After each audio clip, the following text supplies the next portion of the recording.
Il est très probable que vous ayez déjà entendu parler de l'esprit de Jézabel au moins une fois dans votre vie. La grande majorité des gens croient que cet esprit est lié uniquement au péché de prostitution et de perversion. Mais en fait, ce n'est pas seulement cela. L'esprit de Jézabel présente de nombreuses caractéristiques qui entravent la croissance de l'Église et éloignent les gens de la présence de Dieu. Et vous vous demandez peut-être, mais qui était Jézabel ? Jézabel est considérée comme la pire femme de tout l'Ancien Testament. Elle était mariée au roi Akab et a introduit en Israël des pratiques païennes qui ont fortement déplu à Dieu. Elle a été une très mauvaise reine qui a encouragé l'idolâtrie et a tué de nombreux prophètes. En plus de convaincre son mari d'adorer un autre Dieu que le Seigneur, elle a soutenu 850 prophètes des dieux, Baal et Astarté. Ces prophètes faisaient des rituels détestables, provoquant la colère de Dieu. Le mal qui habitait le cœur de Jézabel était si grand et si fort que même Élie, l'un des plus grands et des plus importants prophètes jamais préparés par Dieu, a fui par peur des menaces de cette femme et a même demandé au Seigneur de lui enlever sa vie. Lisons ensemble ce que la Bible nous dit à ce sujet. Voyant cela, Élie se leva et partit pour sauver sa vie. Il arriva à Beersheba, une ville qui appartient à Juda, et il y laissa son serviteur. Quant à lui, il marcha toute une journée dans le désert, puis il s'assit sous un genêt et demanda la mort en disant « C'est assez. Maintenant, Éternel, prends-moi la vie, car je ne suis pas meilleur que mes ancêtres. » Mais Jézabel a été punie. Dieu a rempli Élie de courage, et il est alors revenu et a prophétisé que cette femme mourrait d'une mort sanglante et que les chiens mangeraient son cadavre. Et c'est exactement ce qui s'est passé. La Bible raconte qu'un homme nommé Jéhu a tué le fils de Jézabel et à cause de cela, elle l'a défié. Jéhu a donc envoyé ses hommes pour la tuer. Ils ont pris d'assaut le palais et ont jeté Jézabel par la fenêtre. Jéhu a écrasé alors la femme avec ses chevaux et lorsqu'ils allèrent enterrer Jézabel, ils n'ont trouvé que son crâne, ses pieds et ses mains, car les chiens avaient déjà mangé tout le reste. L'attitude de Jézabel à l'égard du peuple de Dieu était si destructive que son nom a été adopté par un esprit maléfique très puissant qui a pour seul objectif de détruire l'autorité de Dieu et sa cible préférée est l'Église. Malheureusement, dans presque tous les chrétiens, il y a une Jézabel qui trompe les gens et entrave leur croissance spirituelle. Et Dieu veut nous utiliser pour vaincre le mauvais esprit afin que son peuple puisse être béni. Mais comment savoir si l'esprit de Jézabel habite parmi nous ? Il existe certaines caractéristiques qui peuvent indiquer l'existence d'une Jézabel dans votre église. Et la première est la prostitution. Dans le livre de Rois, le chapitre 9 nous apprend que Jézabel était une femme vaniteuse, habituée à conquérir ses intérêts par la séduction. Dans la Bible, le terme prostitution a le sens d'infidélité, tant conjugale que spirituelle. Quand une personne n'est pas fidèle à Dieu, elle se prostitue, car Jésus a dit que personne ne peut servir à deux maîtres. Et Jézabel pratiquait à la fois la prostitution en trahissant son mari et la sorcellerie en trahissant le Dieu d'Israël.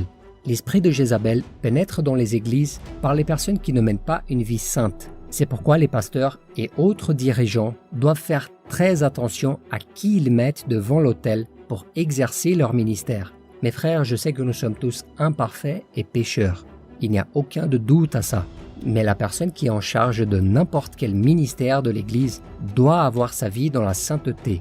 Une personne qui est dans le péché de la fornication, par exemple, ou de la prostitution, n'est pas prête à diriger quoi que ce soit dans l'Église, car elle a besoin d'être restaurée avant. Et nous devons le faire avec amour et beaucoup de patience, en n'exposant jamais cette personne en public. Et en dehors de cette situation, il y a toujours une prostitution spirituelle. De nombreux membres de l'Église sont rebelles à la communauté où ils se réunissent. Les gens comme ça sautent de branche en branche à la recherche d'un endroit où il y a quelqu'un qui leur plaît, un environnement qui leur plaît, et ils cherchent chaque jour une église et un pasteur qui fassent leur volonté. Et lorsqu'ils ne sont pas satisfaits, ils créent des intrigues afin de nuire aux dirigeants. La deuxième caractéristique de l'esprit de Jézabel est l'idolâtrie. La Bible nous dit que Jézabel adorait les idoles et avait une armée de prophètes avec plus de 850 hommes soutenus par elle pour adorer des dieux étrangers. aujourd'hui, nous voyons rarement ce genre de pratique, mais l'idolâtrie va bien au-delà de l'adoration aux images gravées. L'idolâtrie est tout ce qui prend la place de Dieu dans notre cœur, car le Seigneur devrait être la priorité dans notre vie. Par exemple, mes frères, il existe aujourd'hui dans le monde des gens qui se disent chrétiens, des personnalités comme des chanteurs ou des pasteurs aussi qui se distinguent davantage par leur charisme et leur talent que par leur foi en Jésus. Et c'est là que l'esprit de Jézabel agit. Il amène les gens à adorer ces célébrités de l'Évangile plus que le Seigneur lui-même. Et c'est quelque chose que Dieu déteste. La troisième caractéristique que l'esprit de Jézabel est présent est la manipulation. Jézabel était manipulatrice. En d'autres termes, elle voulait que tout soit à sa manière, au point de convaincre son mari d'abandonner le Dieu d'Israël et d'adorer le Dieu Baal. En plus de ça, elle était très jalouse, au point qu'une fois, elle a monté un mensonge pour tuer un homme nommé Naboth, juste parce que son mari voulait ses terres. Donc elle a pris la vie et la propriété d'un homme innocent. Une personne manipulatrice ment pour obtenir ce qu'elle veut, trahit ou poignarde les autres dans le dos et se venge de tous ceux qui ne veulent pas faire sa volonté. L'esprit de Jézabel pénètre dans de nombreuses églises par des personnes qui veulent tout contrôler. Quelquefois, certaines de ces personnes occupent déjà des positions d'autorité sur le plan professionnel dans la société et elles le reflètent au sein de l'Église en pensant qu'elles peuvent donner des ordres aux frères comme s'ils étaient un employé ou un subordonné quelconque au travail. Mes frères, l'Église n'est pas un lieu pour maltraiter qui que ce soit, mais plutôt un lieu pour montrer de l'amour et de la camaraderie. Et si quelqu'un a un titre de pouvoir dans la société, que tout ça reste à l'extérieur, car dans l'Église, nous sommes tous des frères et sœurs, et nous devons nous servir les uns aux autres dans l'amour, comme l'apôtre Paul l'a dit au chapitre 5 des Galates. Nous devons donc être très prudents lorsque nous mettons à la tête d'une organisation quelqu'un qui ne traite pas bien ses frères. Et enfin, la quatrième caractéristique de la présence de l'esprit de Jézabel est la persécution. Cette femme a persécuté les prophètes de Dieu au point que beaucoup ont dû se cacher pour ne pas être tués. De nombreux prophètes ont été morts à cause de Jézabel et Élie lui-même a été menacé par elle.